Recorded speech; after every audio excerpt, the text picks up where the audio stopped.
Pais ricos, filhos nobres, netos pobres. Em qual desses três personagens você se encaixa? Talvez em nenhum. Mas não dá para negar que esse ciclo acontece cada vez com mais frequência na nossa sociedade. Por quê? Com a tecnologia que nós temos hoje, graças a Deus, a gente consegue produzir facilidades para os nossos com maior frequência.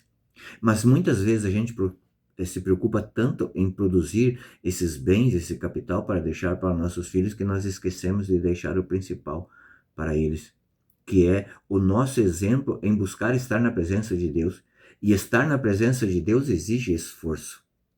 Outro dia eu estava observando, eu estava trabalhando próximo de um grande colégio, então bateu o sinal das 11 horas e os alunos não iam embora, estavam todos na calçada esperando o papai ou a mamãe chegar e abrir a porta do carro para levá-los embora.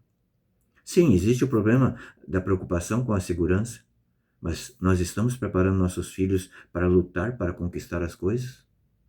Ou, do contrário, nós vamos constatar que vai ser o que aconteceu aqui, a briga pela herança.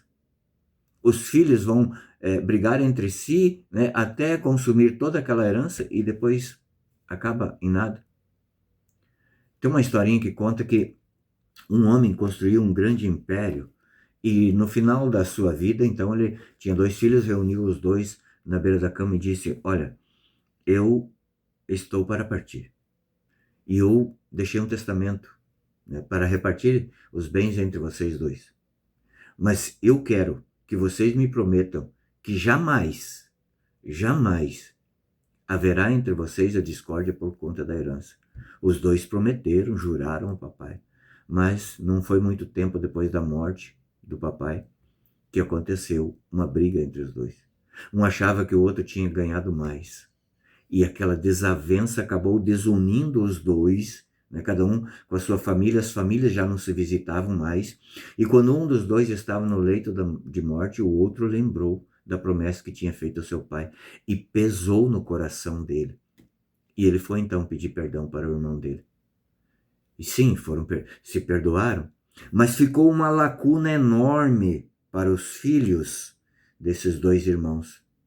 Um tempo enorme que eles não conviveram entre famílias, que eles não aprenderam a ser família. Por quê? Porque eles entenderam que era mais importante aqueles bens do que a convivência entre a família. Veja, aqui não se trata de que Deus, então, vai castigar porque você passou de 10 hectares de terra ou passou de R$ 1.000 na conta, de 1 milhão. Não, não se trata disso. Não se trata do quanto você tem. Se trata do quanto você é apegado ao que você tem. Santo Tomás de Aquino nos ensina que nós podemos amar os bens, as coisas, as criaturas, até que elas não nos afastem do amor de Deus, do amor a Deus. Esse é o limite que tem que haver. Então, uma pessoa que ama Deus jamais vai entrar em desavença com o outro por causa de bens materiais. Eu não estou dizendo que a gente não deve entrar na justiça para conquistar para o que é nosso. Não, a justiça existe para isso. Eu estou falando do apego que a gente tem.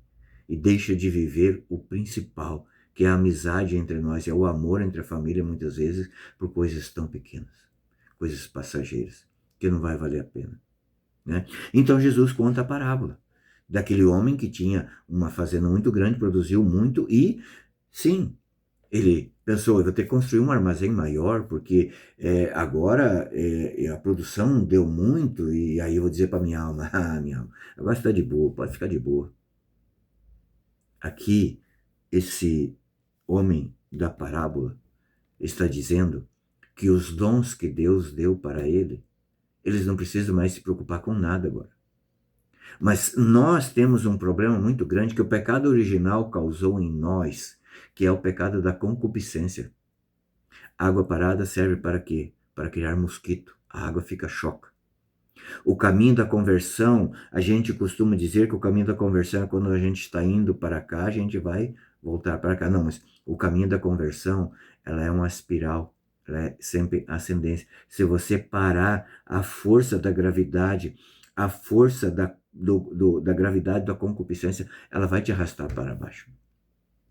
Nós temos que ter esse esforço constante, constante, constante, esse esforço. Porque a nossa natureza está corrompida. Pelo nosso batismo, o nosso pecado foi apagado, mas não apagou essa força da concupiscência, esse desejo de pecar. E para isso é preciso ter esse esforço constante e ensinar para nossos filhos esse esforço constante. Não há nada de errado em ensinar nossos filhos a ser realmente bons profissionais para conquistar, porque o mundo precisa disso também, conquistar o seu espaço. Mas é preciso ensiná-los que sempre tem que ter o amor a Deus, a busca de Deus acima de tudo. Ou, senão, nossos impérios vão acabar em nada. O nosso legado vai acabar em nada. E ainda nós vamos estar impulsionando nossos filhos para construírem impérios para acabar em nada. Que triste o legado de alguém que vai e não deixou esse legado para o filho, que é o amor a Deus, que é estar na presença de Deus, que é viver em família.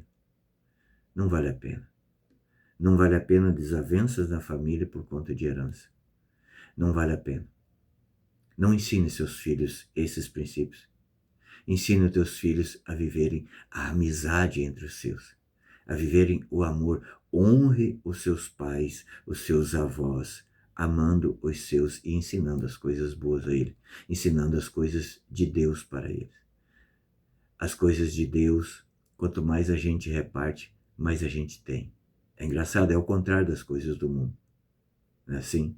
Nossos bens que Deus nos dá tem que ser repartido entre os nossos. E Deus nos recompensará muito mais. Deus te abençoe.